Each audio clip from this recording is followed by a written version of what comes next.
De retour dans l'Africa Newsroom, ils sont toujours avec nous, notre invité économiste Martial Zebelinga et nos éditorialistes Jean-François Akanji-Kombe et Gratien Roukindikiza.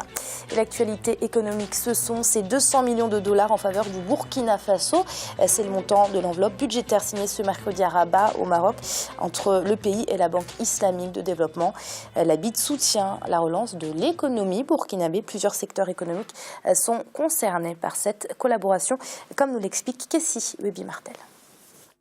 Alors que le Burkina Faso accomplit sa transition politique après le départ forcé de Blaise Compaoré en octobre dernier, le pays doit parallèlement assurer sa relance économique. La série d'accords signés cette semaine avec la Banque islamique de développement s'installe dans cette dynamique. Le montant des conventions entre Ouagadougou et la BID s'élève à près de 200 millions de dollars. L'emprunt accordé par la Banque islamique de développement, c'est-à-dire prouve qu'on continue à faire confiance au pays. Donc ça contribue à la relance de l'économie.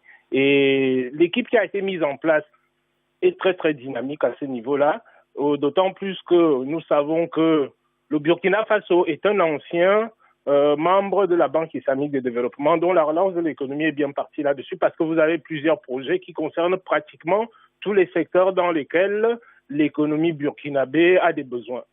Dans le cadre du premier accord, la Banque islamique de développement soutiendra l'amélioration d'un tronçon routier de 145 km à la frontière avec le Bénin pour un montant de 75 millions de dollars.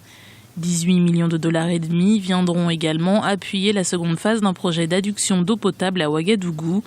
Le redécollage économique du pays est en partie lié à la mise en place rapide de la transition politique. La situation qui se présente au Burkina est une situation qui est assez surprenante à plusieurs égards, dans la mesure où nous savons que ça fait à peine un mois de cela qu'il y a eu des événements du Burkina Faso, à savoir le départ du président de la République. Mais je tiens à féliciter, si vous voulez, cette logique-là. Toutes ces actions-là contribuent à accélérer la relance de l'économie burkinabé à ce niveau-là. Les autres conventions signées avec la Banque islamique de développement concernent un projet d'électrification rurale à base d'énergie solaire et un projet sur la filière coton. Le Burkina Faso a rejoint la Banque islamique de développement en 1978. À ce jour, les encours de crédit accordés à Ouagadougou par l'institution s'estiment à 1,15 milliard de dollars. Monsieur Zebelinga, avant de parler plus précisément du cas du Burkina Faso, on a l'impression que la finance islamique est de plus en plus active sur le continent. Oui, et ça, précisément, c'est de plus en plus, ça va avec le retrait, on va dire, le retrait ou la peine ou les difficultés de financement des anciens bailleurs de fonds, qui étaient principalement des bailleurs de fonds occidentaux. Donc, c'est plutôt une bonne chose que l'Afrique dispose ou bénéficie de différents financements, parce que quand on est dans un guichet unique, on a des conditionnalités uniques qui souvent deviennent iniques, comme ça a été le cas avec la Banque mondiale et le FMI. Mais je plaide toujours et je plaiderai toujours pour, certes, une ouverture internationale suffisante, optimale, mais d'abord les ressources internes et pour des financements internes. Il y a une surliquidité des banques de la zone franc. Il faudrait que cet argent serve au financement de l'économie et il vaudrait mieux créer ou générer un endettement peut-être interne à l'Afrique elle-même dans un projet panafricain plus volontariste et plus ambitieux plutôt que d'ouvrir complètement un endettement vis-à-vis de l'extérieur. Mais dans l'ensemble, la multilatéralisation de nos relations financières peut permettre de desserrer un petit peu certaines contraintes trop unilatérales. Gratien, 200 millions de dollars, c'est une belle enveloppe aujourd'hui pour le Burkina. Oui, c'est une belle enveloppe, d'autant plus que c'est bien dirigé dans des projets vraiment de développement, notamment l'électrification ou tout ce qui est développement au niveau du monde rural ou de l'adduction d'eau dans la capitale. C'est très important, surtout que c'est un pays vraiment, on peut faire confiance, c'est un pays qui redémarre, il y a la croissance, il va y avoir la croissance, c'est un peuple qui s'est battu vaillamment pour, disons, garder sa dignité, comme on l'appelle, le pays de l'homme intègre. C'est une bonne enveloppe et en même temps, je pense qu'il y a d'autres aussi financeurs qui vont venir. Il y a la Banque africaine de développement, comme il a dit notre ami Zebelinga. Donc ça veut dire que demain, on peut chercher de l'argent non seulement, pas surtout à l'étranger, parce qu'en dehors de l'Afrique, il y a beaucoup d'argent, notamment que ce soit dans le monde des pays francophones, il y a aussi dans d'autres pays, il y a beaucoup d'argent du pétrole, beaucoup d'argent que les Africains peuvent se prêter entre eux avec des taux d'intérêt entre pays amis. Jean-François, est-ce que la relance économique du Burkina Faso va dépendre de la réussite des prochaines élections ? En partie, oui, mais en partie seulement. Et la bonne nouvelle de ce prêt, de cet emprunt, tient aussi dans le fait qu'il tranche par rapport à une certaine doctrine de la transition auprès des bailleurs de fonds internationaux notamment et des États occidentaux. Jusqu'à présent, lorsqu'il y avait une période de transition, on était dans une sorte de parenthèse. Donc, ce prêt, cela a été dit, c'est une confiance, c'est la reconnaissance du fait que la transition n'arrête pas, la vie de la nation ne s'arrête pas avec la transition, que par ailleurs, la gestion de la transition, et je pense que c'est la gestion de la transition qui va être déterminante de ce point de vue-là, et la qualité des élections et ce qui va en découler ensuite. Mais s'agissant du Burkina Faso, je pense que personnellement, je n'ai aucun doute sur le fait que tout cela va se dérouler dans d'excellentes conditions exemplaires pour le reste des autres pays africains qui sont en transition aujourd'hui. Donc je répondrai oui, sans aucune réserve à votre question. Merci Jean-François. On va passer à la suite, fruit de la collaboration de deux entreprises marocaines et de la Chambre de commerce et d'industrie du Mali. Le coup d'envoi de la 11e édition de la foire d'exposition internationale du Mali, la FEBAC, a été donnée ce jeudi 15 janvier par le président Ibrahim Boubacar Keïta. Reportage de notre correspondant Al-Hadj Ndiaye.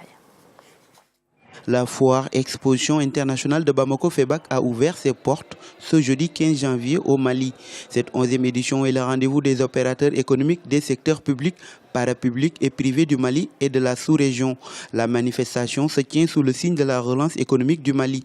Ce pays d'Afrique de l'Ouest a connu au cours des 2 dernières années des crises multiformes. Malgré ces moments extrêmement difficiles, notre pays, le Mali, est resté debout.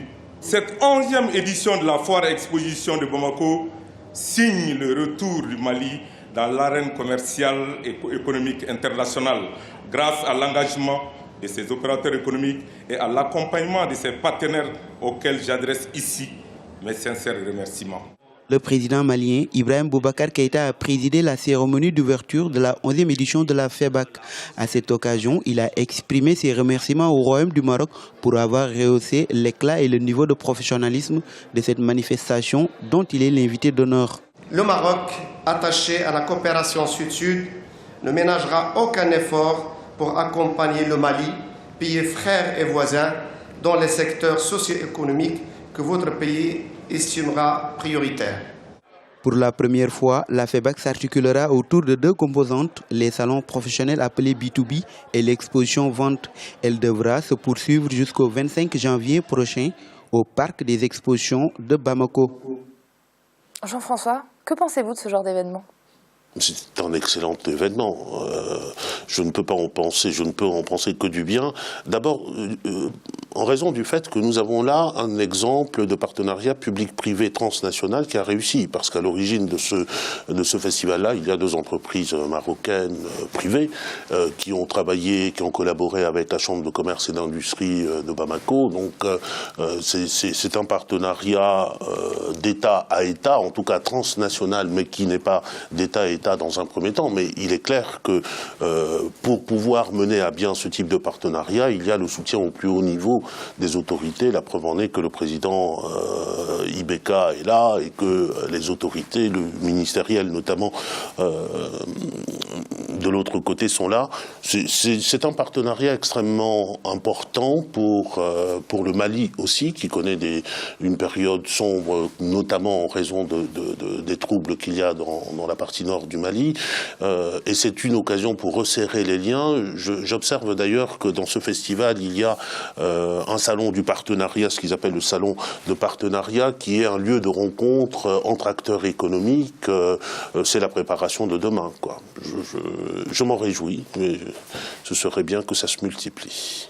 Monsieur Zebelinga, cet événement, c'est le fruit d'une collaboration donc avec 2 entreprises du Maroc. On a l'impression que le Maroc est un peu en tête des pays qui favorisent la coopération sud-sud. En tout cas, visiblement, le Maroc a compris qu'il a de plus en plus intérêt, de bonnes raisons, de travailler avec le reste de l'Afrique subsaharienne. Et c'est plutôt une bonne chose. Le Maroc a un certain niveau d'industrialisation et donc sait fabriquer des produits manufacturés que ne savent pas fabriquer un certain nombre de pays d'Afrique subsaharienne. Donc il faudrait créer des places, des lieux. Donc les foires, les salons sont typiquement indiqués. C'est la fonction même des salons, de fabriquer ce type de rencontres, de lieux de rencontres. Alors il y a une dimension que j'avais vue déjà au CIAO par exemple, Salon international de l'artisanat de Ouagadougou, où on essaye de promouvoir des rapports entre professionnels avec le B2B et d'un autre côté quelque chose qui est ouvert au grand public. Donc c'est plutôt bien. Maintenant, il y a, à mon avis, peut-être un certain nombre d'éléments auxquels il faudra faire attention. Le risque souvent, vous savez, c'est qu'on fasse quelquefois des grandes messes avec trop institutionnalisé. Alors qu'en réalité, ces éléments-là doivent être, les salons, c'est des choses qui doivent être, les foires, c'est populaire. Ça doit être beaucoup plus populaire, ça doit être plus accessible aux plus grands consommateurs pour que précisément ils viennent acheter les biens et services, pour que les artisans viennent présenter leurs produits, leur savoir-faire, etc. Et on a quelquefois tendance à garder un côté trop institutionnel, trop sacralisé, qui fait que finalement, le vendeur à la sauvette de Bamako n'a pas spécialement envie d'y aller parce qu'il se dit c'est quelque chose qui ne le concerne pas. Donc il faut peut-être un peu désacraliser aussi ce type d'événements, les rendre plus accessibles pour justement assurer une réussite plus populaire dans le bon sens. C'est-à-dire que ça voudrait dire simplement que les produits africains, marocains, maliens et d'autres pays, parce que je crois qu'il y a une vingtaine de pays représentés, circuleront un petit peu mieux, aussi bien dans l'espace malien que plus généralement dans l'espace africain et panafricain. Donc c'est une bonne chose, mais les efforts sont à continuer dans le sens d'une plus grande professionnalisation et d'une certaine désacralisation. J'espère qu'il y a beaucoup de produits d'artisanat, j'espère qu'il y a beaucoup de produits du peuple. Locaux. Oui. Alors Grazia, moi je reviens à cette coopération sud-sud, c'est ce dont a besoin le continent aujourd'hui. On a l'impression que c'est en bonne voie, mais que ça avance timidement. Oui, ça avance timidement, mais les Africains n'ont pas encore bien compris l'intérêt, même pour chaque pays, l'intérêt de cette coopération. Parce que si, par exemple, le Maroc produit des médicaments, allez acheter les médicaments en Inde ou en Chine, rien que le transport, vous augmentez déjà le coût du médicament rendu dans le pays pratiquement de 2 fois, alors qu'on peut l'acheter tout près en réduisant les prix parce que les citoyens n'ont pas beaucoup d'argent. Ils ont besoin maintenant de mutualiser, essayer de faire la coopération pour au moins d'abord réduire les prix des produits d'usage courant, notamment que ce soit les médicaments ou autres, et aussi, éventuellement, on pousse, plus on consomme dans un pays, des produits dans notre pays, plus on développe ce pays, et aussi, en même temps, ce pays, il va y avoir d'autres opportunités qu'on va vendre dans notre pays. C'est-à-dire que la croissance au niveau de l'Afrique est d'abord interne au sein de l'Afrique. Le fait d'aller chercher ailleurs, d'oublier cette coopération sud-sud, fait que, finalement, les Africains, ils sont en train de casser la croissance qui était aujourd'hui la première au niveau du monde, exclut bien sûr la Chine, qui commence à être rattrapée par beaucoup de pays africains. Merci Gratien d'avoir été avec nous ce soir. Merci. Jean-François, merci à vous de nous avoir accompagnés. Merci infiniment Amira et bonsoir à toutes et à tous. Et merci à vous, Monsieur Zebelinga, d'avoir été avec nous tout au long de cette émission. Je vous remercie de m'avoir invité. C'est donc la fin de l'Africa News, mais ça continue la semaine prochaine avec une semaine consacrée à la vie des présidents après le pouvoir. Merci de nous avoir suivis. À très vite.